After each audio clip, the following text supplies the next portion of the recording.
विश्वास आणि विचाराची तुमच्या आमच्या साथीची,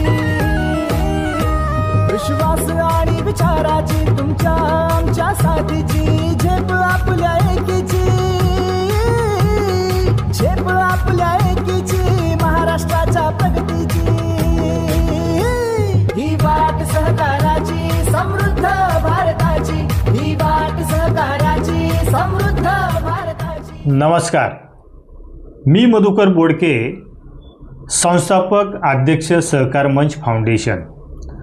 सहकार मंच फाउंडेशनवरती सर्वांचं मनपूर्वक स्वागत। मित्रांनो, तुम्हाला दिवाळीच्या खूप खूप अशा शुभेच्छा। आपण आज या ठिकाणी पाहणार आहोत पतसंस्थेतील सभासदांचं प्रशिक्षण। आणि मग हे प्रशिक्षण घेत असताना मुळात हे प्रशिक्षण देणाऱ्या संस्थेला प्रथम आपण समजून घेतलं पाहिजे। या संस्थेचं नाव आहे मानद सहकार मंच समृद्धी फाउंडेशन।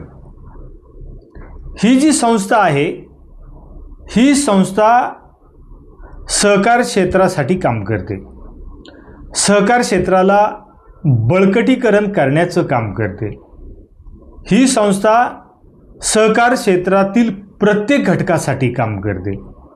म्हणजे सहकार क्षेत्रामध्ये जो घटक आहे त्या घटकाला ज्या पद्धतीचं तो काम करतो, मग लिपिक असेल, अधिकारी असेल, विशेष वसुली अधिकारी असेल, संचालक असतील, किंवा हाऊसिंग सोसायटीमध्ये काम करणारे पदाधिकारी असतील, किंवा क्रेडिट सोसायटीचे म्हणजे पतसंस्थेतील सभासद वर्ग असेल, किंबहुना संचालक मंडळसुद्धा त्या ठिकाणी काम करत असताना ह्या प्रत्येक घटकाचं कामकाज प्रभावी होणं, त्यांना त्या पदावर काम करत असताना त्या पदाचा अनुभव किंवा कार्यप्रणाली समजून सांगण्यासाठी आपण ह्या ठिकाणी डिजिटल प्रशिक्षणाचा अवलंब केलेला आहे। मित्रांनो, ही संस्था एकूण 5 उपक्रम किंवा अभियानामध्ये काम करते। पहिलं अभियान आहे डिजी सहकार प्रशिक्षण अभियान। आणि मग डिजी सहकार प्रशिक्षण अभियानामध्ये एकूण 10 प्रकारचे प्रशिक्षण कोर्स डिझाईन केलेले आहेत। हे तुम्हाला कोर्स कुठे भेटतील? तुम्ही प्ले स्टोअरला जाऊन त्या ठिकाणी सहकार मंच फाउंडेशन असं टाईप केल्यानंतर तुम्हाला हे ॲप त्या ठिकाणी दिसेल। ते ॲप डाउनलोड करा आणि डाउनलोड केल्यानंतर एकूण 10 प्रकारचे कोर्सेस तुम्हाला विविध पतसंस्थेमध्ये किंवा सहकारी संस्थेमध्ये काम करणाऱ्या घटकांसाठी डिझाईन केलेले कोर्सेस दिसतील।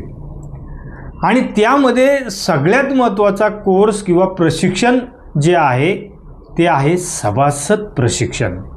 या ठिकाणी मी थीम तयार केलेली आहे, सभासद प्रशिक्षण। प्रशिक्षण फी 100 रुपये। एकूण 3 महिन्यासाठी हा कोर्स आहे। त्याची थीम अशी आहे, ऑनलाईन, संस्थेचं नाव मानद सहकार मंच समृद्धी फाउंडेशन। आणि मग ही 3 वर्षासाठी तुम्ही प्रशिक्षण त्या ठिकाणी बाय केलं, 100 रुपये त्याची फी आहे 3 महिन्यासाठी।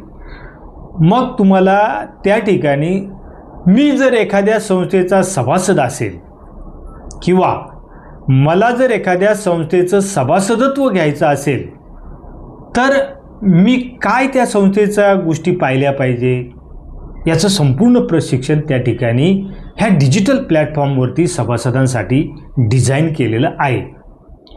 प्रथम लक्षात घ्या का जर तुम्ही एखाद्या संस्थेचं सभासदत्व घेत असाल, ठेवीसाठी असू, कर्जासाठी असू, किंवा नातेवाईक तुम्हाला सभासद करून घेत असेल, मित्रपरिवार सभासद करून घेत असेल, तरी पण तुम्ही त्या संस्थेकडून प्रथमतः वार्षिक अहवालाची मागणी केली पाहिजे। गत वर्षाचा वार्षिक अहवाल अभ्यासासाठी तुम्ही घेतला पाहिजे आणि त्यांना सांगितलं की पाहिजे का किमान 1 दिवस मला तुम्ही ह्या अहवालाचा अभ्यास करण्यासाठी वेळ द्या आणि मग मी तुमच्या संस्थेचं सभासदत्व त्या ठिकाणी स्वीकारतो. आणि मग अहवाल मिळाल्यानंतर तुम्ही काय गोष्टी पाहायच्या हे मुळात ह्या प्रशिक्षणामध्ये दिलेलं आहे. मित्रांनो,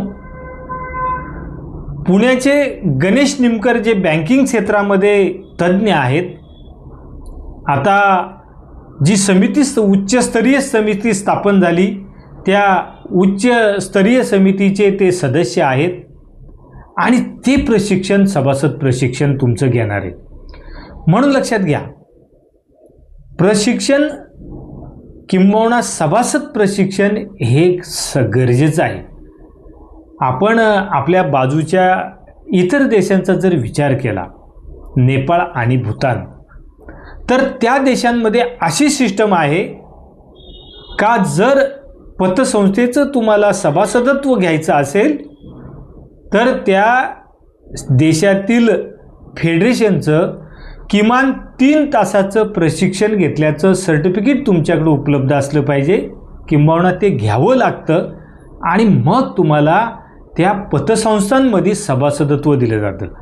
म्हणजे ठेव ठेवायची असेल तरी आणि कर्ज घ्यायचं असेल तरी. अशा पद्धतीने इतर देशांमध्ये सभासदाला प्रशिक्षित केल्याशिवाय सभासद करून घेतलं जात नाही. ते छोटे देश आहे, तिथे गोष्टी शक्य आहे. परंतु आपल्या देशामध्ये लोकसंख्या जास्त आहे, ह्या गोष्टी ॲडॉप्ट करणं थोडं कठीण आहे.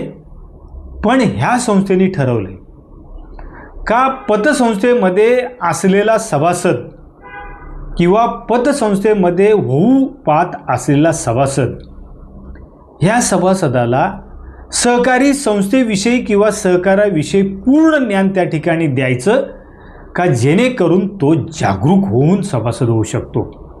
उगाच एखादी संस्था जास्त व्याज जर देऊन तुम्हाला सभासदचं आमिष देत असतील तर त्या ठिकाणी तुम्ही काय निर्णय घेतला पाहिजे. इतर संस्था ज्या आहेत त्या संस्थांचा अहवाल वाचन करताना तुम्ही प्रामुख्याने काय बाबी पाहिल्या पाहिजे.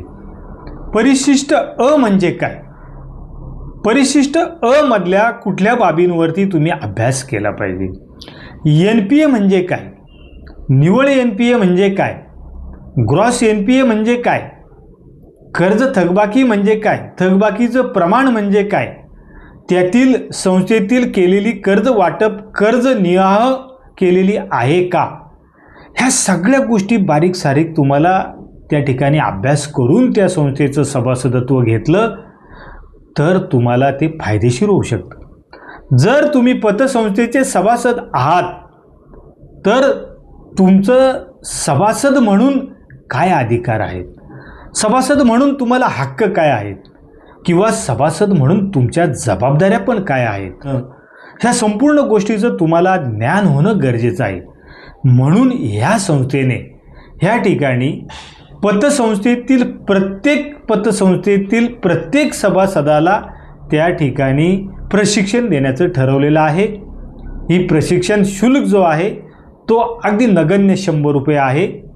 तुम्हाला परत सांगतो, तुम्ही प्ले स्टोअरला गेले आणि त्या ठिकाणी सहकार मंच फाउंडेशन असं टाईप केलं तर हे ॲप तुम्हाला त्या ठिकाणी दिसतं आणि मग ते तुम्ही डाउनलोड करा आणि सर्च करा का सभासद प्रशिक्षण कुठे आहे, त्याला क्लिक करा आणि तो कोर्स बाय करा. आणि संस्थेच्या सभासदासाठी काय नॉलेज असलं पाहिजे हे नॉलेज तुम्ही त्या ठिकाणी घ्या.